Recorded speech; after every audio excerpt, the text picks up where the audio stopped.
Bonjour à toutes et à tous, à l'écoute d'RFI, Radio France Internationale en direct de Paris, il est 17h.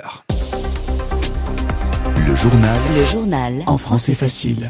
Adrien Delgrange. Nous sommes le vendredi 28 mars et au sommaire de cette édition, la terre a tremblé en Birmanie. Un séisme a secoué violemment le pays il y a quelques heures. Les dégâts sont très importants, le nombre de victimes très élevé. Au moins 144 morts et 723 blessés. L'actualité internationale dominée aussi par la reprise des bombardements israéliens au Liban. L'armée israélienne a visé des quartiers peuplés du sud de la capitale Beyrouth. Indignation dans ce journal d'Emmanuel Macron, le président français qui recevait aujourd'hui à Paris le président libanais.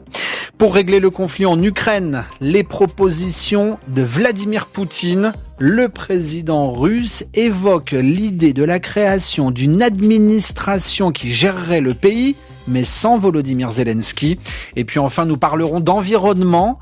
La France dégage toujours trop de gaz à effet de serre, des gaz en trop grande quantité, mauvais pour la planète, nous expliquera à la fin du journal Simon Rosé.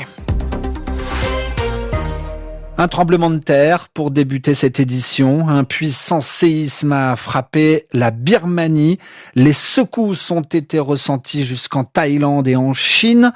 Un bilan qui ne cesse de s'alourdir, je vous le disais, au moins 144 morts dans un pays où les infrastructures, les bâtiments sont en très mauvais état à cause d'une guerre civile qui secoue le pays depuis près de 4 ans.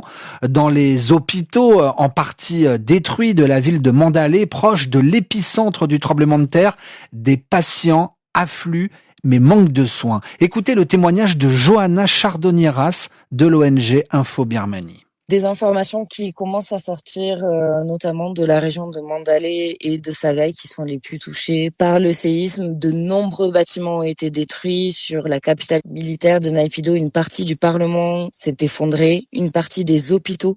Il y avait déjà extrêmement peu d'infrastructures et peu de personnel médical qui continuait à travailler dans ces zones sous contrôle de la junte. Là, ce qu'on voit, c'est des patients qui attendent dehors, tout simplement, vu qu'il n'y a plus de bâtiments et que tout s'est effondré. Il y a de nombreux problèmes de communication avec des lignes téléphoniques qui se sont effondrées, donc les informations arrivent au compte-gouttes. On a plusieurs informations sur des bâtiments religieux, des monastères et des mosquées qui se sont effondrés, dans lesquels s'étaient abrités des déplacés internes. Donc malheureusement, on craint qu'il y ait de nombreuses victimes à venir. Et le séisme semble très étendu, avec des impacts dans l'état Shan, aussi dans l'état Rakhine. Peu de nouvelles pour le moment du côté de Yangon, mais une grande partie du pays semble avoir été touchée par ce séisme. Des propos recueillis par Heike Schmidt, la junte au pouvoir. Celles et ceux qui dirigent actuellement la Birmanie lancent un appel à l'international pour aider les sinistrés. Dans ce journal à présent, nous sommes au Proche-Orient. Israël a bombardé aujourd'hui le Liban. Ce n'était pas arrivé depuis 4 mois. Des bombardements qui ont visé les quartiers sud de la capitale Beyrouth. Avec ces frappes, Israël dit avoir répondu par les armes à des tirs de roquettes vers son territoire. L'armée israélienne a aussi ce qu'on appelle violé le cessez-le-feu, n'a pas respecté l'accord de trêve signé le 27 novembre dernier. Ce bombardement fait réagir Emmanuel Macron, le président français qui recevait aujourd'hui à Paris le président libanais, Joseph Aoun. Si Emmanuel Macron fait part de sa solidarité au peuple libanais après la frappe israélienne de ce matin à Beyrouth, le chef de l'État français dit aussi son incompréhension. Les prochaines heures nous permettront de clarifier la totalité de ces points, mais à ce stade, je peux vous dire qu'il n'y avait pas d'activité qui justifiait des frappes. Et donc il est absolument nécessaire que le cadre que nous avons défini, qui a été agréé par le Liban et par Israël, soit dûment respecté. Il n'a pas été respecté aujourd'hui par Israël, de manière unilatérale, et sans que nous n'ayons eu ni information ni preuve des faits générateurs ou du déclenchement. Fort de cela, nous allons continuer d'y travailler ensemble avec nos équipes. J'appellerai dans les prochaines heures le président Trump pour échanger avec lui sur ce sujet. Et j'aurai l'occasion d'avoir, dans les 48 prochaines heures, le Premier ministre israélien pour avoir, entre autres, un échange nourri sur ce sujet. Emmanuel Macron, ce matin, à Paris, suite à ces bombardements israéliens sur la banlieue sud de Beyrouth. L'actualité également en Palestine. Certains l'appellent la guerre silencieuse. Alors que les regards se tournent régulièrement vers Gaza, où les bombardements aussi ont repris avec une intensité, eh bien la situation en Cisjordanie occupée se tend chaque jour de plus en plus, notamment à Jenin, où par exemple ce sont 800 bâtiments qui ont été partiellement ou totalement détruits, victimes de bombardements israéliens. Notons par ailleurs que selon le journal israélien Haaretz, 95 immeubles sont promis toujours à la destruction à Jenin. Des destructions aussi au cœur de la vieille ville de Jérusalem-Est. Jérusalem-Est, partie de la ville illégalement occupée et annexée par Israël, comme nous l'explique notre correspondante sur place, Amira Swilem. Réfugiés sur nos propres terres, c'est ainsi que certains Palestiniens se décrivent désormais. À Jérusalem-Est, la crainte des bulldozers est dans tous les esprits. C'est le cas notamment dans le quartier de Silwan, qui jouxte la vieille ville de Jérusalem.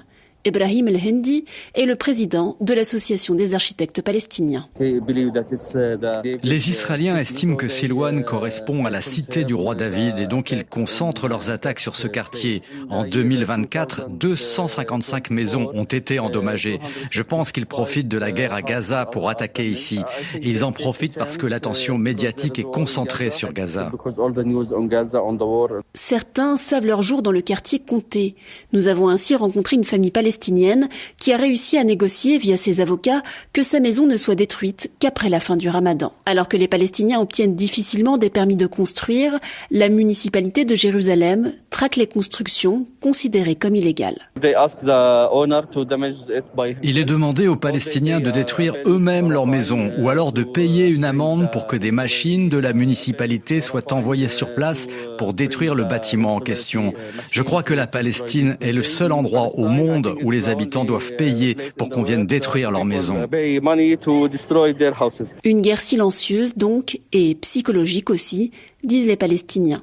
Amira Swilem, Ramallah, RFI. Parmi les dernières idées de Vladimir Poutine pour tenter de régler le conflit en Ukraine, le président russe propose la création d'une administration transitoire pour l'Ukraine, une administration sans la présence de Volodymyr Zelensky, précise Vladimir Poutine, et ce sous l'égide des Nations Unies, autrement dit co-gérée avec les services des Nations Unies.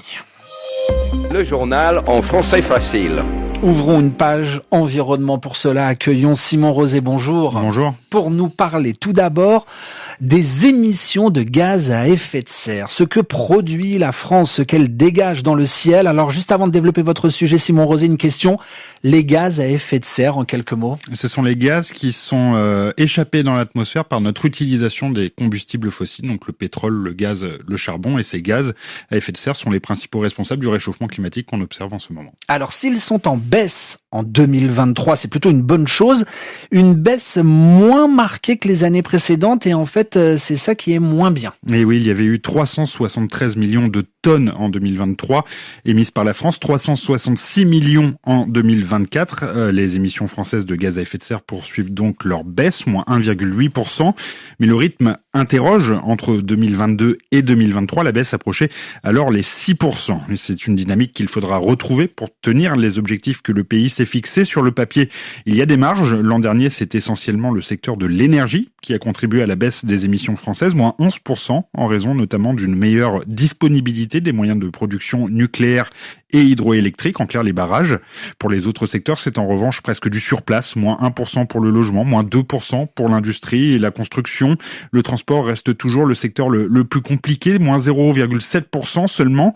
Beaucoup de chiffres, Adrien, pour une réalité. Après des années à un rythme soutenu, la transition écologique française entre dans le dur. Pas sûr que la situation évolue dans l'immédiat, tant le domaine a perdu des plumes dans le budget 2025 du pays, avec parmi les principales victimes l'enveloppe qui est destinée au verdissement, à rendre plus propre le parc automobile. Cette enveloppe, elle a été divisée par 3. Simon Rosé, dans votre journal en français facile, à retrouver du lundi au vendredi 16h, temps universel.